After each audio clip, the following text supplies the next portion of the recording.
था गोठ मंझनिया, मैं हरवाप मन संगरिया। अब बर्थन खबर मंडहार। पूरा देश के तरह रायपुर में भी आज नेताजी सुभाष चंद्र बोस के जयंती पराक्रम दिवस के रूप में मनाएगी से तेलीबांधा चौक में नेताजी के मूर्ति में विभिन्न संगठन और नेता मन ओमन के बलिदान और स्वतंत्रता संग्राम में योगदान ला याद करत हुए श्रद्धांजलि अर्पित करीन है। ए अवसर में उपस्थित लोगन मन पुष्पांजलि और माल्यार्पण करके नेताजी ला याद करीन है और ओमन के ओजस्वी विचार मन ले प्रेरणा ले के संकल्प लीन है। कार्यक्रम के बेरा डीए न्यूज प्लस के मैनेजिंग डायरेक्टर अरुण भद्रा भी नेताजी ला याद करत हुए एक प्रेरक भाषण दिन है। आज का दिन नेताजी सुभाष जयंती का 129 साल पूर्ण होने जा रहा है।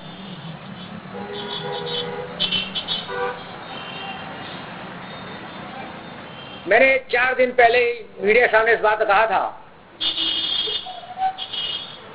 जिस अंग्रेजों के गुलामी से देश की युवा शक्ति, चाहे नेताजी सुभाष चंद्र बोस हो, भगत सिंह हो, रानी झांसी हो, अवंतीबाई लोधी हो, वीर नारायण सिंह हो, चाहे परल के राजा गैन सिंह हो, ऐसे युवा शक्ति ने देश को आजाद कराया था। अंग्रेजों से लड़कर शहीद होकर अपने परिवार, अपनी जान की परवाह न करते हुए देश प्रेम के लिए उन्होंने अपनी जान निछावर कर दिया था। और आज भी इन शहीदों को याद किया जाता है, नमन किया जाता है कि तो आज देश जिस हालत में है, हमारा प्रदेश जिस हालत में है, जगह जगह अपराध, नशाखोरी, अवैध धंधे, दुष्कर्म, लूट खसोट और बड़े बड़े करोड़ों के घोटाले, चाहे राजनेता हो चाहे अधिकारी हो,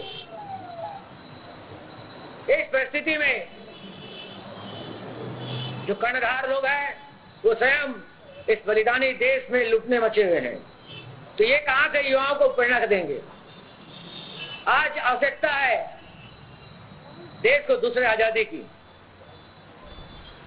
क्योंकि अब देश अंग्रेजों गुलाम से नहीं, अब देश वर्तमान में आंतरिक गुलामी में जी रहा है। लोग दहशत में है,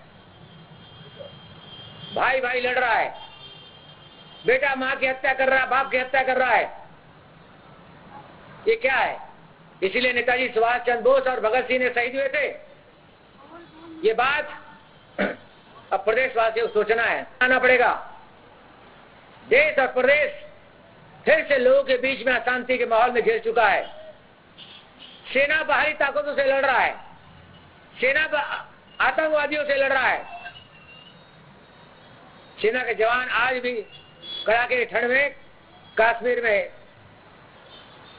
बॉर्डर रक्षा कर रहे हैं, और हम बड़े बड़े गाड़ियों में घूम के विलासिता की जीवन जी रहे हैं।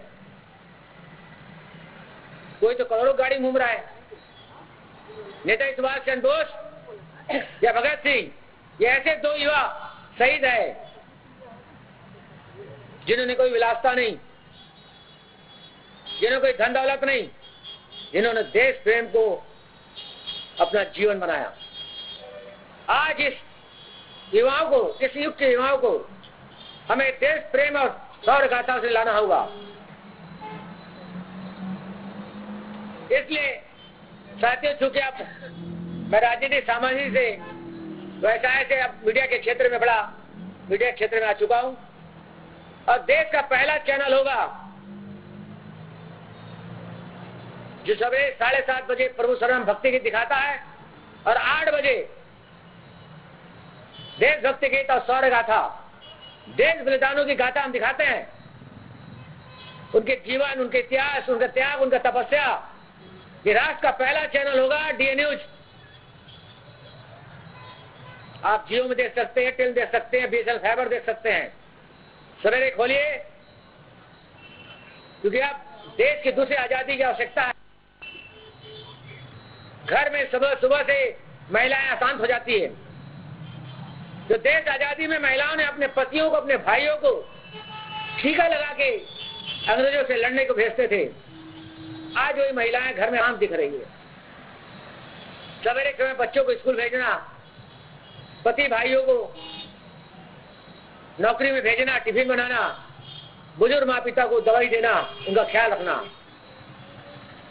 उस समय यदि हम अपराध का खबर दिखाए तो महिलाओं को की शांति छीन जाएगी। इसलिए हम सवेरे अपने चैनल में, राष्ट्रीय चैनल में हम सवेरे प्रभु शरण और शौर्य गाथा दिखाते हैं, मंदिरों का इतिहास और शहीदों की गाथा दिखाते हैं। बहुत जल्दी इस रायपुर में हम शौर्य गाथा, शौर्य अलंकार करने जा रहे हैं, क्योंकि अब फिर से हम जैसे युवाओं को, हम जैसे साथियों को, मैंने अपने 40 साल, मात्र 18 साल की उम्र से चालू होकर 40 साल हमने इस रायपुर और छत्तीसगढ़ में जन कल्याण और रचनात्मक कामों के लिए लगाया है। शहर में 2 प्रतिमा जो आपको जानकारी नहीं है, स्टेशन चौक में जो प्रतिमा थी, मध्य प्रदेश के प्रथम मुख्यमंत्री रविशंकर शुक्ल जी कक्का जी ने स्थापना कराया था।